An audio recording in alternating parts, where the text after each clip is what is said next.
In this video, I am going to show you how to make a clickable image link in HTML.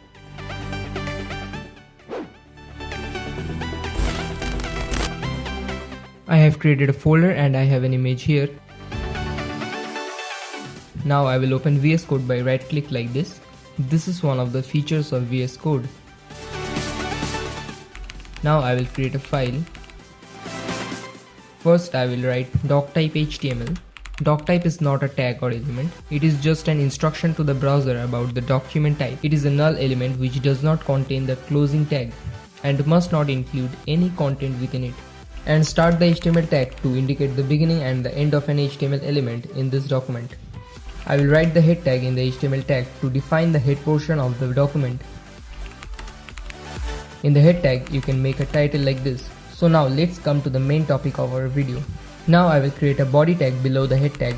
Within the body tag, I will write the hyperlink tag and href, which will carry the link of the site.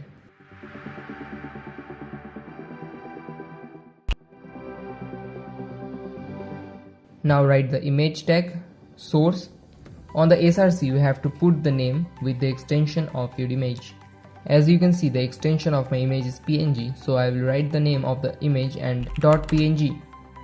And on the alt tag, we can give an error. If for some reason your image is moved or deleted, then it will show an error.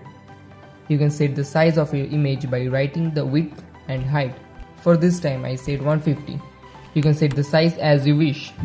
Now right click and click on open with the live server. If anyone does not know what live server is, it is an extension that allows you to run your code without reloading the page after writing the code.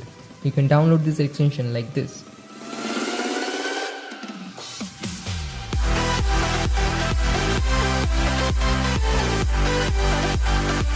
So now go back to the video.